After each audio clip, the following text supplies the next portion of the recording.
Thank you very much, Dracos. I am joined by Stark. Congratulations on your win. I want to ask you, because this is the first time we've had Vietnam as a separate region coming into an international event. What does it mean to you to take Vietnam to groups? Đầu tiên là xin chúc mừng chiến thắng của đội. Và đây là lần đầu tiên mà em thi đấu với tư cách là đại diện của một khu vực độc lập. Việt Nam vừa được tách ra thành một khu vực độc lập. Thì cái điều đó có ý nghĩa như thế nào với em khi mà em vừa giúp cho Việt Nam vào vòng bảng? Thì là khi mà tách ra được một khu vực riêng thì bọn em có cơ hội vào sâu hơn ở đấu trường thế giới, nên là cái khu vực nó cạnh tranh nhiều hơn và bọn em phải cố gắng nhiều hơn, cũng như là có nhiều nguồn đầu tư để giúp bọn em luyện tập dễ dàng. So when Vietnam become an independent region, it means we have a bigger chance to go deeper into the international tournament, and there will be a lot more competition. So we have to try harder, but at the same time, it gives us a lot more sponsor and facility for us to do really well.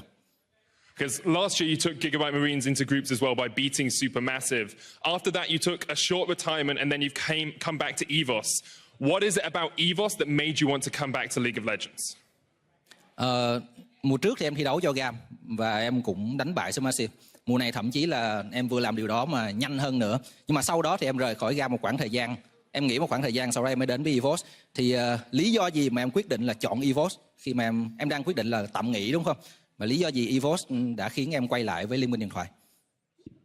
Lúc mà em rời bỏ GAM thì thực sự là em có ý định đi học, nhưng khi mà Slay rủ em vào một team nào để đánh giải thì trong bản thân em lại muốn là chưa thi đấu chưa đủ và mình muốn thể hiện thêm nhiều hơn. Thì khi đó Evos đã liên hệ em và em quyết định vào. So after I left GAM, I actually wanted to go back to school, but then Slay asked me, "Do you want to join a team?" And I think that I haven't shown enough of myself, and I want to show the world more of me, so I came back. Well, you're definitely showing the world a lot at the moment. I want to ask, as a team, Evos, you went through the promotion tournament, you got into the VCS, and then you won the VCS as well to get here to MSI. How far do you think you can progress here at MSI? Cái hành trình của Evos đó là vòng thăng hạng VCS, sau đó vào VCS, rồi vô địch. Bây giờ vượt qua được cái vòng khởi động này và vào vòng bảng. Vậy thì bây giờ em nghĩ như thế nào về cơ hội sắp tới của Evos tại MSI này? Bởi vì là em nghĩ thì trình độ của bọn em vẫn còn chưa tới các khu vực khác, nhưng nếu bọn em có cố gắng và tập luyện đủ nhiều thì hành trình có thể leo tới top 4. So actually right now I feel that our team hasn't come close enough to the major region, but if we try high enough the rest of the tournament, I think we can reach top 4. Okay, so which major region are you going to beat to reach top 4? Vậy thì cái khu vực nào mà em nghĩ rằng Evos sẽ đánh bại để vào top 4? Em nghĩ là ngoài Hàn và Trung thì tất cả các khu vực còn lại đều có thể. So besides from China and Korea, we can beat the rest. Oh, that's some big words right there. Congratulations on your win today. We're going to hand it back across towards the analyst desk. I'm joined by Warzone, the victorious mid laner. Now, Warzone, congratulations on the win. I want to start off by saying this is the first time we've seen Vietnam represented as an individual region here at MSI and at international events. What does it mean to you to represent Vietnam and to take them to groups? Đầu tiên thì xin chúc mừng đội với chiến thắng vừa rồi. Và đây là lần đầu tiên em thi đấu ở đấu trường quốc tế với tư cách là đại diện của một khu vực độc lập, là Việt Nam đã trở thành khu vực độc lập. Thì điều đó có cái ý nghĩa như thế nào đối với em? Thực sự thì đây là lần thứ 3 mình đi đấu trường quốc tế rồi, nhưng ở năm 2016 đồng đội cũ của mình đã thất bại trước Supermassive khá là đáng tiếc, nên lần này thực sự là mình gặp Supermassive thực sự là mình rất muốn trả thù luôn. Thì mình cũng cảm ơn tất cả những người đồng đội mình đã cùng mình để trả cái mối thù năm xưa của mình khi ra ngoài thế giới 007. I've been to many international tournaments, but this one is special. And back when 2016, I have a crushing defeat against Supermassive. So this time when I know that we're gonna face them, I really want to take revenge. And he want to thank the community for supporting Evos. So you talked about your previous international experiences. You have struggled on the international stage before. What changed for you that meant you could play so well this series? Em vừa nói rằng những cái kết quả đáng thất vọng ở những cái giải quốc tế quá khứ. Vậy thì điều gì đã thay đổi để em có thể có được kết quả tốt ngày hôm nay? Em nghĩ là thực sự thì năm 2016 thì lúc đó là một phần là do thời tiết khá lạnh nên lúc nào em qua nước ngoài em cũng bị sốt. Và phần thứ hai thì em nghĩ là vấn đề sức khỏe rất quan trọng nên em đã thay đổi, em đi tập gym, tập workout để có thể thay đổi cơ thể và cũng như là cái tâm lý của mình. My last international tournament, the weather was really bad. It was extremely cold and I got the fever all the time. And after that tournament, I realized that I have to strengthen my body. So I go to the gym often, I work out a lot, and that works out really well for me. It definitely seems to be working out for you. I want to ask a little bit about your rivalry with GBM, because we heard in the initial video that you were flaming him a little bit. You said that he was only Diamond 2. What was it about that rivalry that really drove you to succeed? Trong cái phần phỏng vấn á, người ta muốn hỏi về cái mối quan hệ với em và GBM. Thì ở trong cái phần phỏng vấn thì em nói như trash talk GBM, rồi nói anh ta chỉ là kim cương 2 thôi. Vậy thì cái động lực nào để em trash talk như vậy và để em thi đấu mạnh mẽ đến như vậy trước GBM? Thực sự thì em cảm giác là đánh ở răng EO này thì khá là dễ dàng hơn là răng Việt Nam và răng Hàn Quốc. Thì em đã check thử tài khoản của anh ta ở bên EO thì thấy anh ta Diamond 2 thì mình cảm thấy là có lẽ anh ta đã đứng trên rồi và anh ta sẽ không bắt kịp với mình nữa. So I feel when I play EU solo queue, I think it's way easier than Vietnam and Korea rank. And I went to check the account of GBM and I saw that he's only Diamond 2. So khúc sau em nói. Em thấy là anh ta không thể bắt kịp trình độ với em nữa, nên em tự tin có thể đánh bại anh ta. So I thought he's reached his ceiling and I can beat him easily. So you think you're still climbing past your ceiling? How far do you think you can make it at MSI? Như vậy có vẻ là em đang thấy rằng cái tầm của mình vẫn còn có thể phát triển lên được nữa tại MSI này. Như vậy em nghĩ rằng em sẽ đi sâu đến mức nào tại MSI này? Em muốn vào top 4 để em có thể hit đất 1.500 cái. So I want to reach top 4 and when I do that, I will do 1,000 push-ups. Well, good luck. I look forward to watching those push-ups. Back to you guys.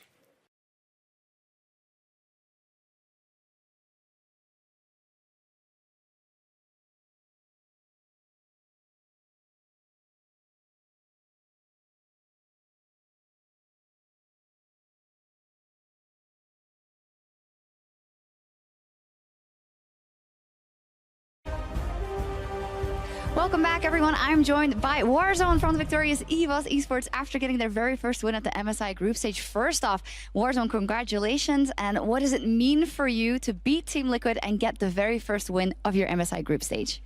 Đầu tiên là xin chúc mừng đội với cái chiến thắng vừa rồi. Và câu hỏi sẽ là cái cảm giác của em như thế nào sau khi đội đã có được cái chiến thắng đầu tiên của mình tại MSI trước Team Liquid? Em nghĩ là thực sự thì đánh với team này thì em lúc đầu là tưởng rất là khó khăn, nhưng mà thực sự vào đánh thì team này yếu hơn em tưởng.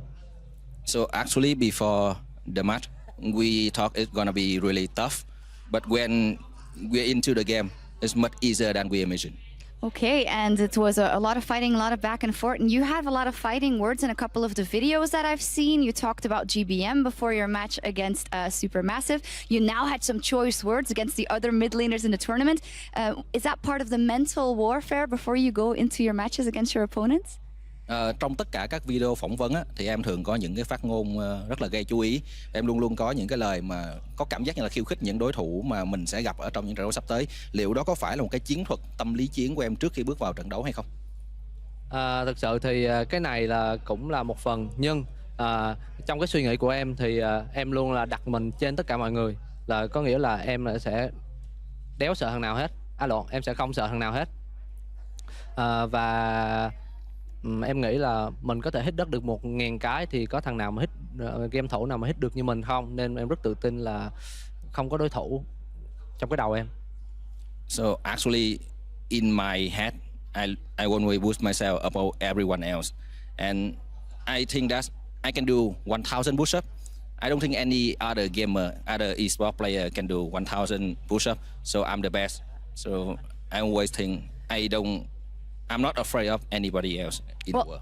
That definitely seems like it, and that's also the way you guys play. You don't seem afraid of anybody. This is now your first win. Tomorrow you're up versus RNG and Kingzone, some of the toughest opponents in the whole tournament. What are your expectations for tomorrow?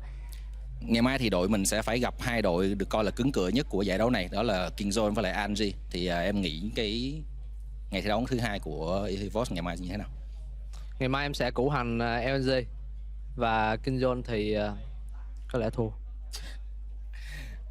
I will body NHİU tomorrow, but Kingzone we probably will lose. Okay, well, we'll see. A fantastic start for Evos and for Warzone. Thank you very much. Thank you very much, Shocks. Warzone piloting the Cassiopeia in their victory over Team Liquid, pushing our second Western team down to 0-2 and ending their day one with a one-on-one. I mean, hey, the guy can do 1,000 push-ups, Jat. Of course he can carry a game against Team Liquid. A lot of people can do 1,000 push-ups, Jat. Oh, can you do 1,000 push-ups, He Jat? did not mention the time frame. Thousands of push-ups. Benny, can you do 1,000 push-ups? If it's spread over a week, sure, I'm sure I can pull it What off. about you? I'm all about the lower body. Okay, I hear you. Jat, I got a challenge. Their final Just game do of the it. day. And it's going to timeout and go to Zach. So instead, another long-range, hard-engaged tank to set up for Slay and Warzone to make the game just that. Yeah, Nocturne, there's so many things you have to take into account with Nocturne too. Especially with Tom Kench kind of being the last pick there for Team Liquid, it can be a huge denial option. Meanwhile, though, the Zach also has some things to worry about, with the Trundle long-range pillar being very problematic for him if they don't control vision extremely well. So they are going to have to do some work ahead of time, but they have a lot of options. Like, that long-range hard engage is just there in spades for Evos. I think they got a bit of cold feet, though. You know, I saw the Nocturne coming. I thought it would really fit. Now you go for Zach, who's a bit of a self-counter pick into the Trundle. Also, if he jumps in, doesn't have his ult up or his flash down, just gets Trundle ulted and can be focused down. So he definitely has lowered the damage. And also, speaking of damage, the turret dive on the gangplank with 2 true tanks, it's much harder to actually punish a squishy scaling laner in GP. All right, well, lineups are already on your screen. The coaches shitting the farm. This mid lane matchup, though, is +5 to Pobelter. And now here comes that attempted play. Grounds him in, looks for the Q, gonna pull him back in the flash, and Pobelter's gonna get away for that one. Still has his own teleport to get back to lane. I mean, the lane presence from Pobelter will go down. Here's Rono P going for a bit of a roam. Ooh, this could be the big play. Smithy, they're right around the corner and in Fog of War. Either way, they're not gonna go for that dive as the minions go down. Now, I think they see each other, so they know that this Alistar's right in front of that jungle. And now Ole looks for the flank. This is going to be a 2-on-2 as junglers and supports. There's the pillar up there. Headbutt to buy some space, and then the pulverize to make sure he doesn't get chomped up afterwards. Ole not going to get much more CC out of this one. Pretty clean to hold both your summoner. And Wolves will go to him, even though it's Yijin who's gotten... it's fine, it's okay. Now with the dive at the top side, look at the damage! Solo kill! First Bloodhouse Stark! Usually shoes on the other foot for impact, but we saw Is now back and available. He's got more escape routes that he can take. You can see Bolter playing smartly to the left-hand side. This time, though, knocked up. Going to get pulled back into a mini. Grounded as well. Cannot flash away. Let's bounce, brings him back into the lane. Now he's trying to get the roam warp out of this one. He's going to survive.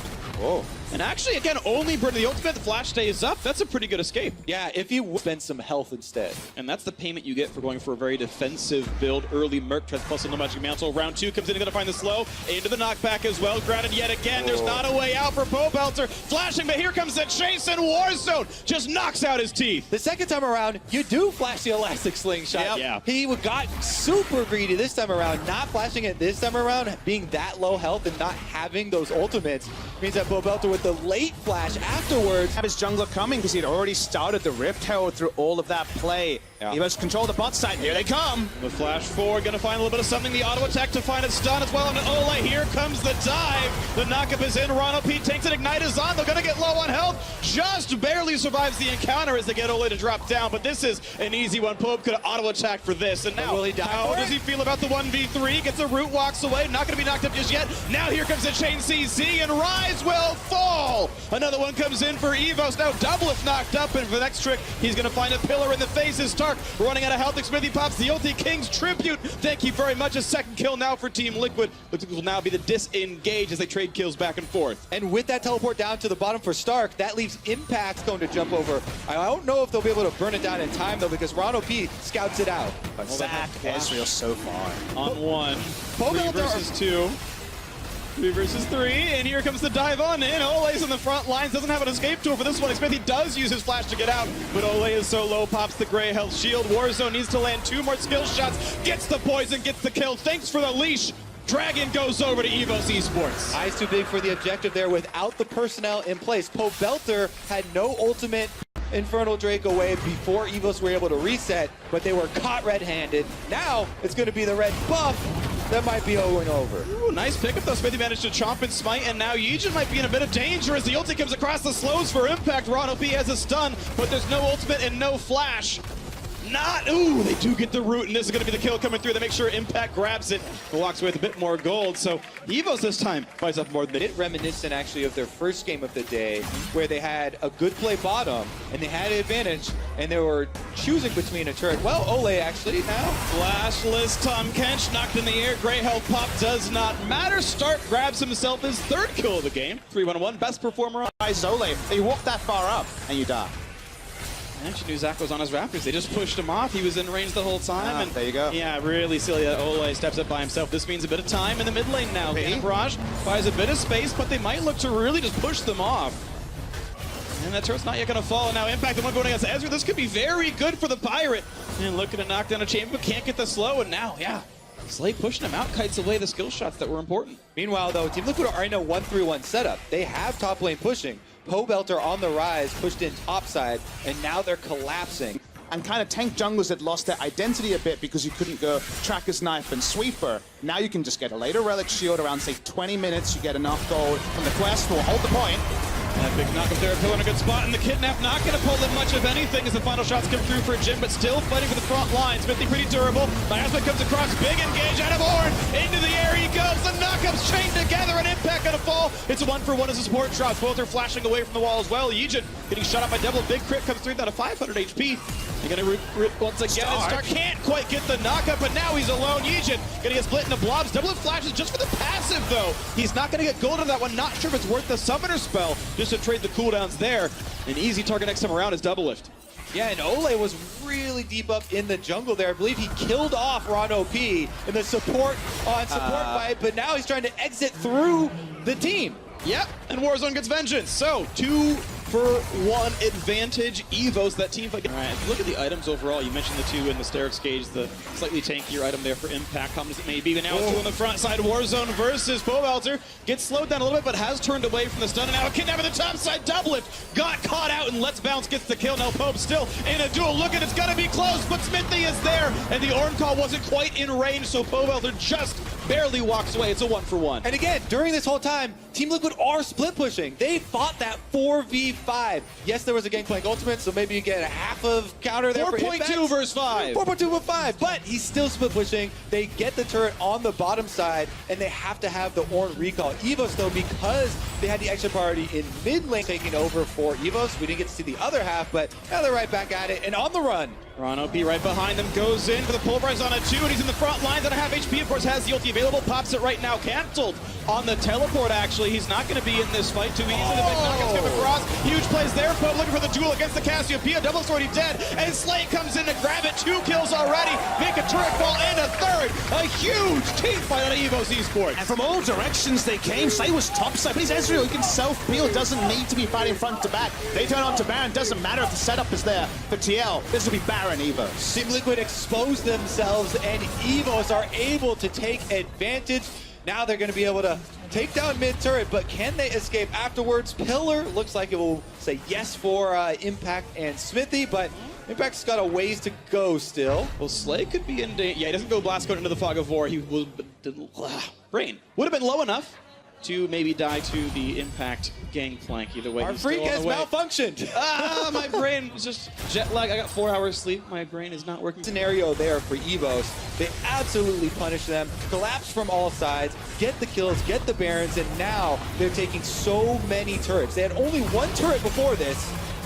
And And this is going to be the attempt as bot lane tier 2 falls, but the disengage, thanks to the pillar, stops the last team shot from doing much of anything. Even so, though, it's a 2,500 gold lead. Evo starting to take over more of the map, looking for the next major objective as Impact knocks down the cannon. Good poke out of Slay back and forth, not doing the double tier build. He is on Blade of the Ruin King right away.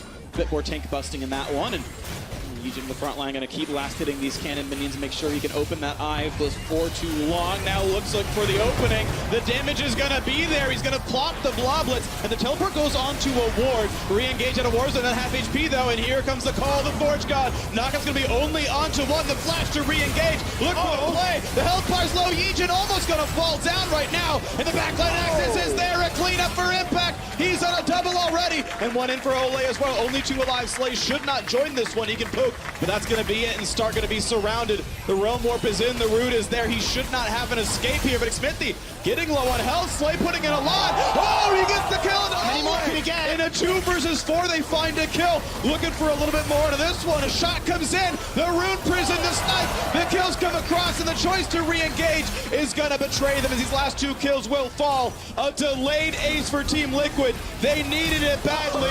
A flash maybe not required, but the kills come through in the end. 17 seconds on the Ocean Drake that is going to be coming up as well, but put down good, reliable, consistent damage as Crit Jin can give you. That flash one in the end, though. Oh, here we go. Initiation. And a stun on a Pobalt to out of damage. The glom onto the front line. The quick chomp as they wait for the timer to fall. And Ole actually managing to snag the kill. Unlike, but he's got 3. He's the kill leader on the team.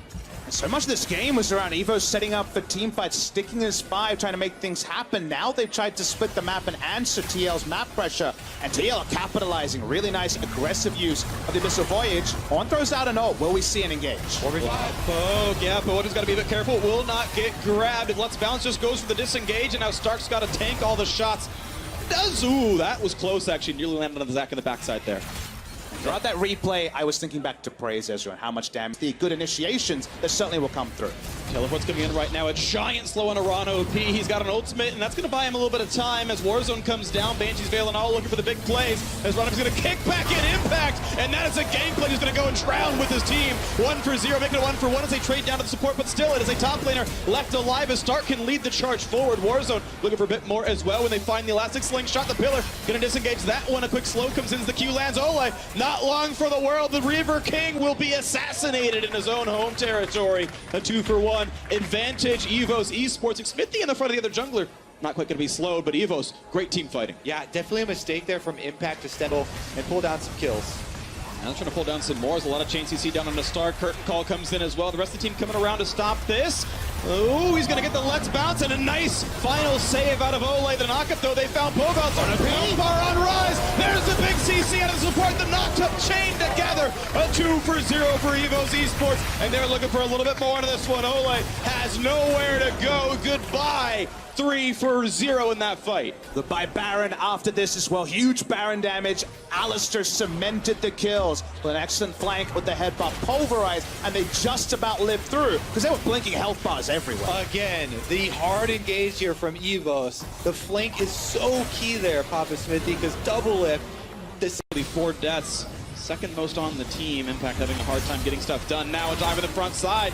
A great pillar means there's not going to be a lot of CC. Turisto falls though. This could be the big fight. Knock up on a 2. They found Trundle and Rise, but able to walk away. Warzone still building up some space. A flash pillar looking to isolate him. The barrel's going to land a stun only on Ole. Puts up the shield. The burst going to come in. That is a huge kill for Team Liquid. And now on the 5-on-4 is Evos forced to run away. Impact getting low. He's got to respect Slide. Does not land the Mystic Shot though. And Gangplank able to run. True Shot Barrage will not get that one either. As the disengage is still coming through. Pobalt, they're looking for maybe a target. Another Arcane Ship comes in. He's slowed down by Iceborne Gauntlet, and it will only be the single kill.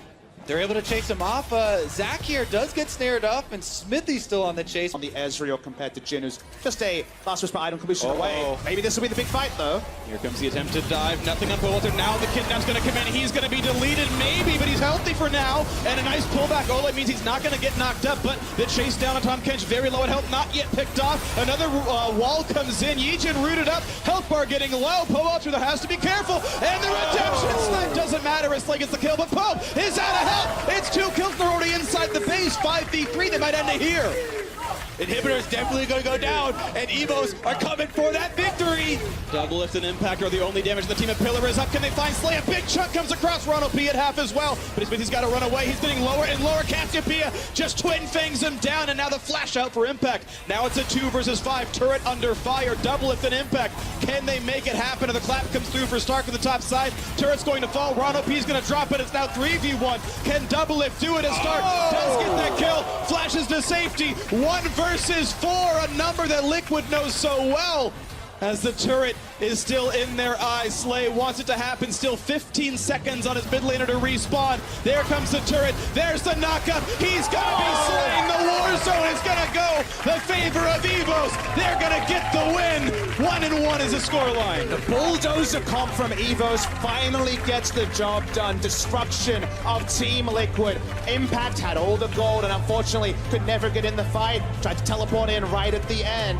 The squishy center of Team Liquid exposed by all the tanks and eventually taken out. Team Liquid had really struggled with splitting this tournament so far. There's only been 2 games, but both times, either getting picked off, dealing with hard engagements, they have not been able to split the map. And Evos Esports, I mean, really living up